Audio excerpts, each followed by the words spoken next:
Welcome back, everyone. In this lesson, I'm going to show you how to use joins and relates to attach external information to your feature classes in ArcMap so that you can use it to analyze and symbolize your data.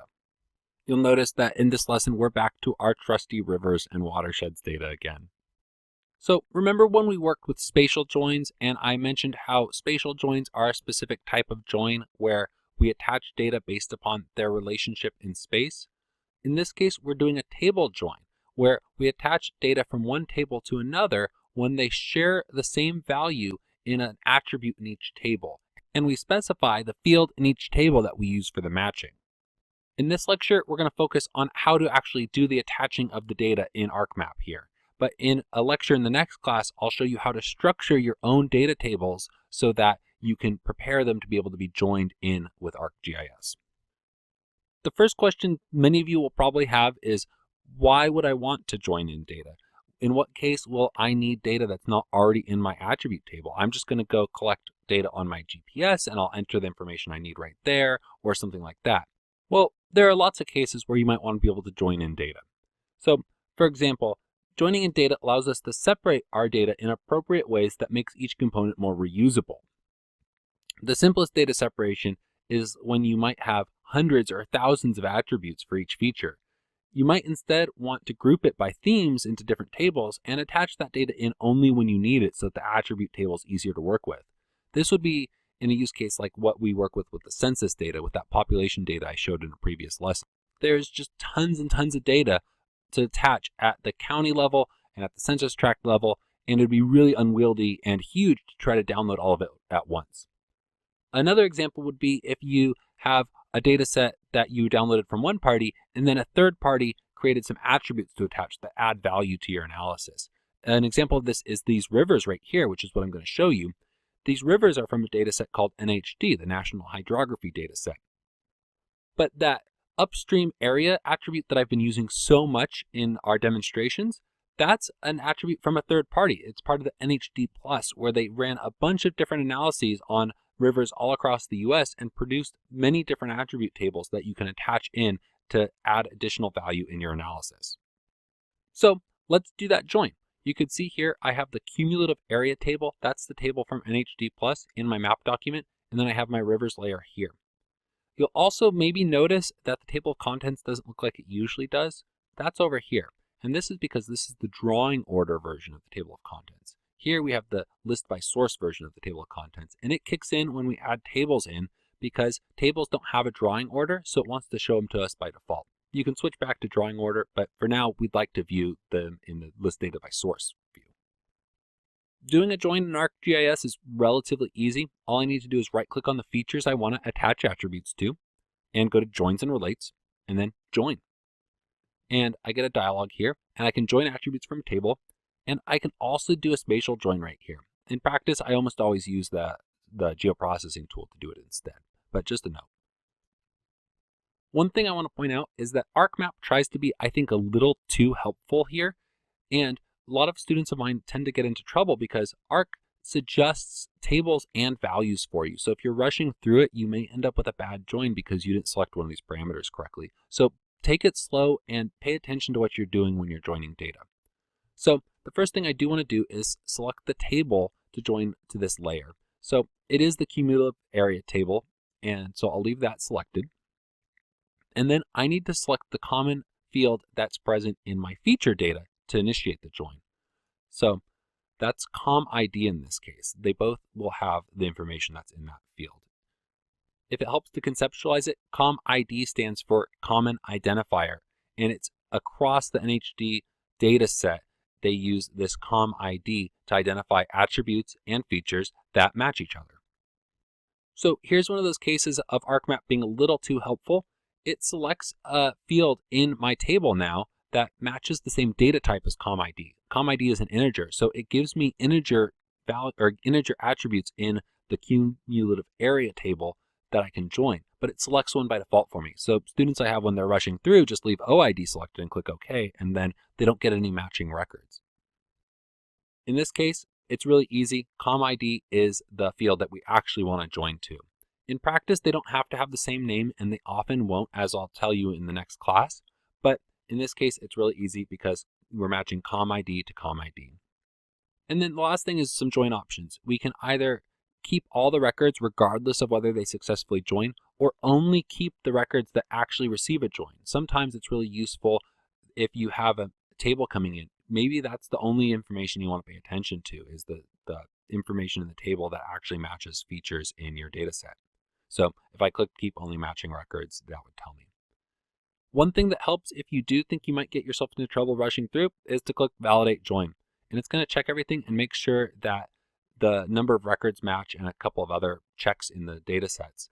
And it'll tell me if I might have messed up. And this is a good example. It did mostly validate, but it's warning me that I don't have the same number of records matching in each one. That's okay in this instance. We don't necessarily have attributes for all of these, but we're going to continue anyway. So I'll click OK.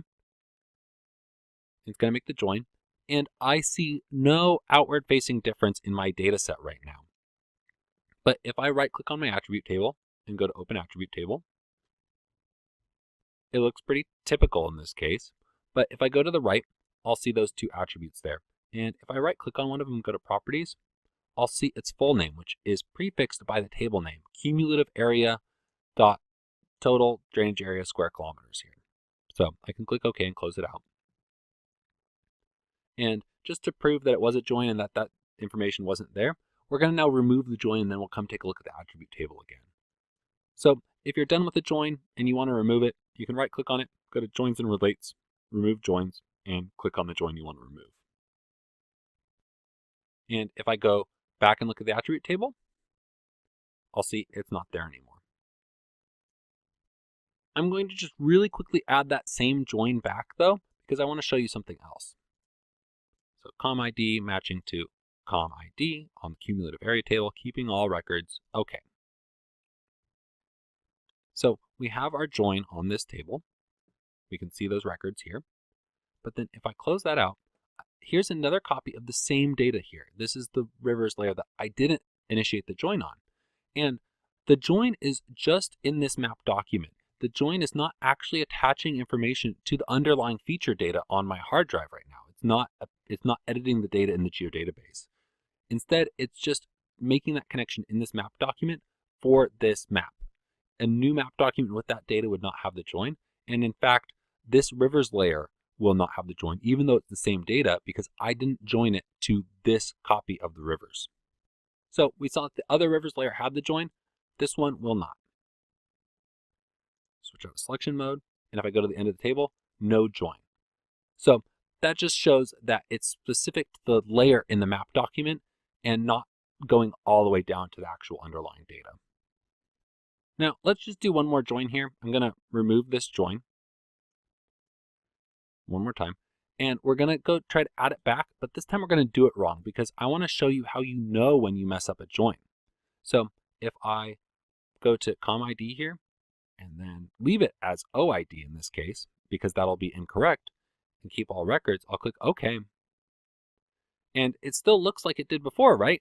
All the features show up. But if I go to the attribute table and go to the end, all of these end up being null values. I mean, occasionally you might get an accidental match or something, but in this case, they're all null values. So if you find yourself joining data and ending up with null values, you probably mismatched your fields. You didn't get the common identifier right. And that's a really common problem that people new to joins and relates have. To fix it, remove the join and then go look up in whatever data you're working with documentation what the common identifier field is, if that documentation is available. So the last thing I'm going to do is show you how to deal with it when you have multiple records you want to attach to a single feature record. That's not just a straight join in ArcGIS. So let's turn off the rivers layers here, but we'll leave the watershed boundary layer visible, and I'm going to make it fully opaque now.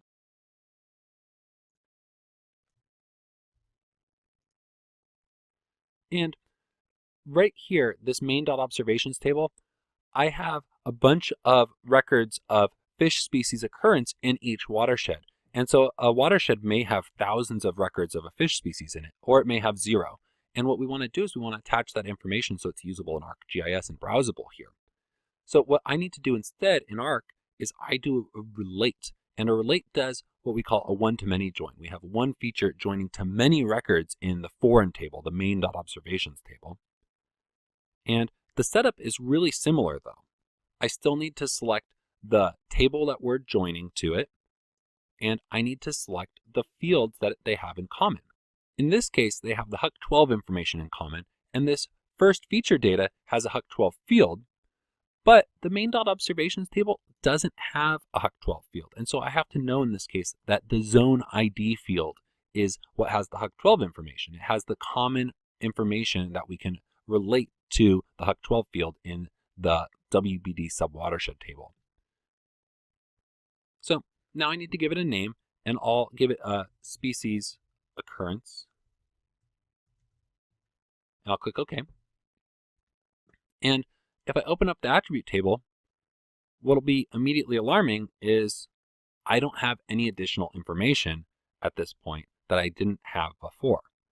And that always gets me for a moment with relates. And then I remember that it doesn't append the records for a relate to the end because it would have to duplicate all of these, right? Instead, when we want to see related information, what we should do is we'll do a selection of HUC12s. So I'll just select one right now. And then I'll come back over here and I'll look at that one record. And then when I want to see related information, I'll go up here to the related tables option and I'll click on the related table, and it will then show me all of the related information to that selected HUC12, that selected watershed. And I can see everything in that table that is connected through the relate. And they all indeed have the same zone ID here, the same HUC12 ID. Okay, that's all we're going to talk about in this lecture. If you want to learn more about joins and relates and managing your data, you should take the next class because we'll go into much more detail about it.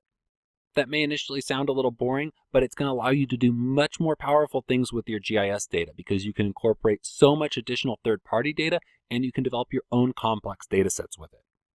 In this lesson, I showed you how to join data to your existing feature data from a third-party table, either using a join or a relate in ArcMap.